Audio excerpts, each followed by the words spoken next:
I'd like to start with a simple question. Why do the poor make so many poor decisions? I know it's a harsh question, but take a look at the data. The poor borrow more, save less, smoke more, exercise less, drink more, and eat less healthfully. Why? Well, the standard explanation was once summed up by the British Prime Minister Margaret Thatcher, and she called poverty a personality defect. A lack of character, basically. Now, I'm sure not many of you would be so blunt. But the idea that there's something wrong with the poor themselves is not restricted to Mrs. Thatcher. Some of you may believe that the poor should be held responsible for their own mistakes, and others may argue that we should help them to make better decisions. But the underlying assumption is the same. There's something wrong with them. If we could just change them, if we could just teach them how to live their lives, if they would only listen. And to be honest, this was what I thought for a long time. It was only a few years ago that I discovered that everything I thought I knew about poverty was wrong. It all started when I accidentally stumbled upon a paper by a few American psychologists. They had traveled 8,000 miles all the way to India for a fascinating study. And it was an experiment with sugarcane farmers. You should know that these farmers collect about 60% of their annual income all at once, right after the harvest. And this means that they're relatively poor one part of the year and rich the other. And the researchers asked them to do an IQ test before and after the harvest. What they subsequently discovered completely blew my mind. The farmers scored much worse on the test before the harvest. The effects of living in poverty, it turns out, correspond to losing 14 points of IQ. Now, to give you an idea, that's comparable to losing a night's sleep, or the effects of alcoholism. A few months later, I heard that Elder Shafir, a professor at Princeton University and one of the authors of this study, was coming over to Holland, where I live. So we met up in Amsterdam to talk about his revolutionary new theory of poverty. And I can sum it up in just two words: scarcity mentality. It turns out that people behave differently when they perceive a thing to be scarce. And what that thing is doesn't much matter, whether it's not enough time, money, or food. You all know this feeling when you've got too much to do, or when you've put off breaking for lunch and your blood sugar takes a dive. You know, this narrows your focus to your immediate lack, to the sandwich you've got to have now, the meeting that's starting in 5 minutes, or the bills that have to be paid tomorrow. So the long-term perspective goes out the window. You could compare it to a new computer that's running 10 heavy programs at once. It gets slower and slower, making errors. Eventually it freezes, not because it's a bad computer, but because it has too much to do at once. Now, the poor have the same problem. They're not making dumb decisions because they are dumb, but because they're living in a context in which anyone would make dumb decisions. So suddenly, I understood why so many of our anti-poverty programs don't work. Investments in education, for example, are often completely ineffective. Poverty is not a lack of knowledge. A recent analysis of 201 studies on the effectiveness of money management training came to the conclusion that it has almost no effect at all. Now, don't get me wrong. This is not to say that the poor don't learn anything. They can come out wiser, for sure. But it's not enough. Or, as Professor Shafir told me, it's like teaching someone to swim and then throwing them in a stormy sea. I still remember sitting there, perplexed. And it struck me that we could have figured this all out decades ago. I mean, these psychologists didn't need any complicated brain scans. They only had to measure the farmer's IQ, and IQ tests were invented more than 100 years ago. Actually, I realized I'd read about the psychology of poverty before. George Orwell, one of the greatest writers who ever lived, experienced poverty firsthand in the 1920s. The essence of poverty, he wrote back then, is that it annihilates the future. And he marveled at, quote, how people take it for granted they have the right to preach at you and pray over you as soon as your income falls below a certain level. Now, those words are every bit as resonant today. The big question is, of course, what can be done? Modern economists have a few solutions up their sleeves. We could help the poor with their paperwork or send them a text message to remind them to pay their bills. Now, this type of solution is hugely popular with modern politicians. Mostly because, well, they cost next to nothing. These solutions are, I think, a symbol of this era in which we so often treat the symptoms but ignore the underlying cause. So I wonder, why don't we just change the context in which the poor live? Or, going back to our computer analogy, why keep tinkering around with the software when we can easily solve the problem by installing some extra memory instead? Now, at that point, Professor Shafir responded with a blank look. And after a few seconds, he said, I get it. You mean you want to just hand out more money to the poor to eradicate poverty? Yeah, sure, that'd be great.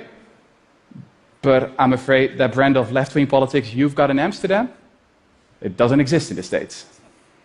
But is this really an old-fashioned leftist idea? I remembered reading about an old plan, something that has been proposed by some of history's leading thinkers. The philosopher Thomas More first hinted at it in his book Utopia, more than 500 years ago. And its proponents have spanned the spectrum from the left to the right, from the civil rights campaigner, Martin Luther King, to the economist, Milton Friedman. And it's an incredibly simple idea. Basic income guarantee. What it is? Well, that's easy. It's a monthly grant, enough to pay for your basic needs: food, shelter, education.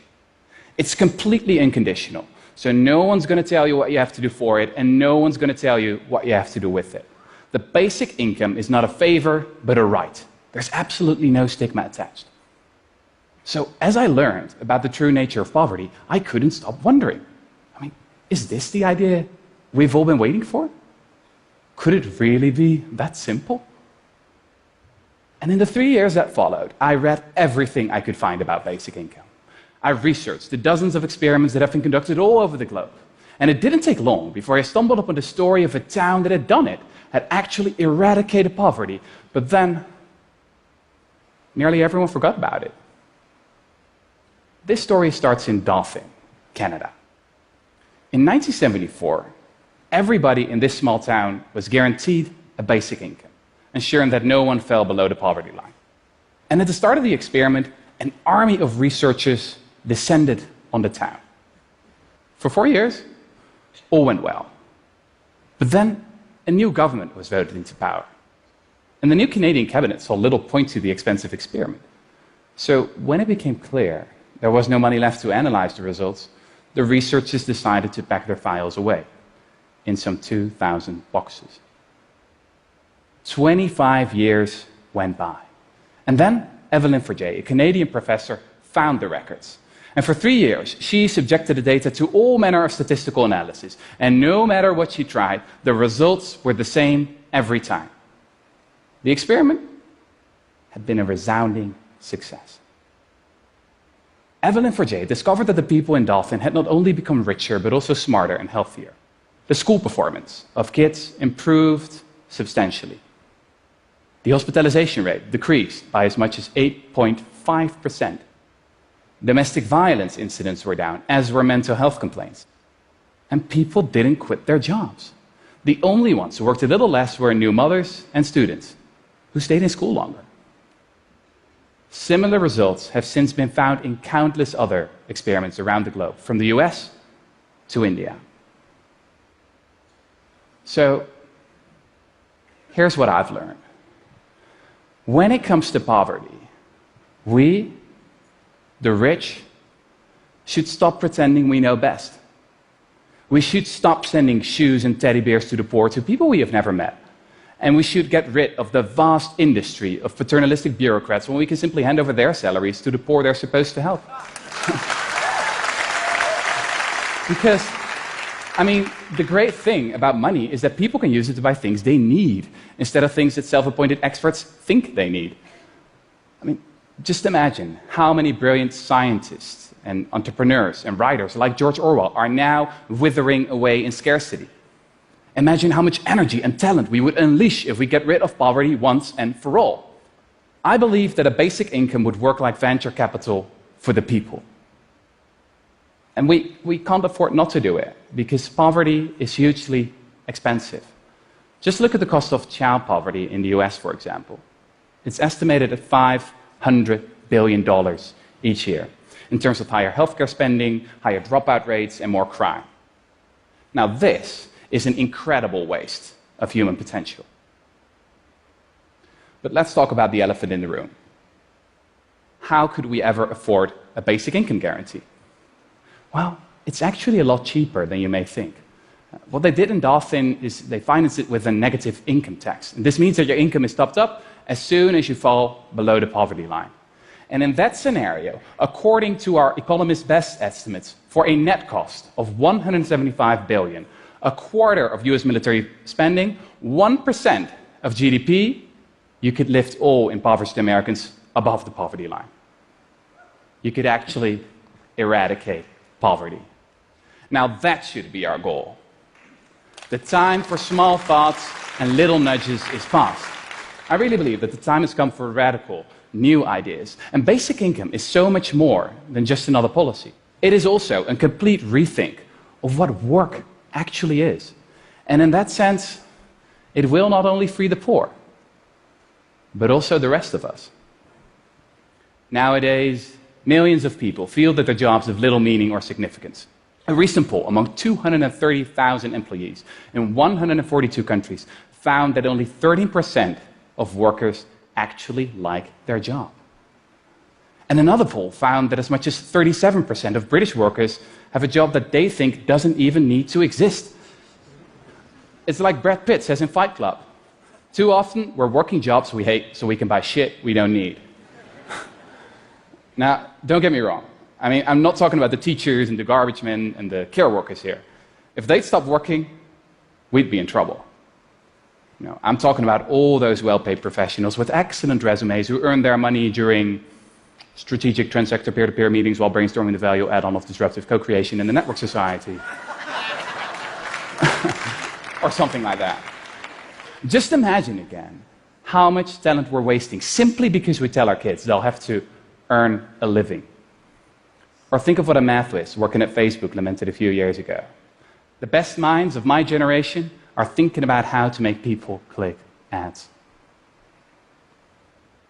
I'm a historian. And if history teaches us anything, it is that things could be different. There is nothing inevitable about the way we structured our society and economy right now. Ideas can and do change the world. And I think that especially in the past few years, it has become abundantly clear that we cannot stick to the status quo, that we need new ideas. I know that many of you may feel pessimistic about a future of rising inequality, xenophobia, and climate change.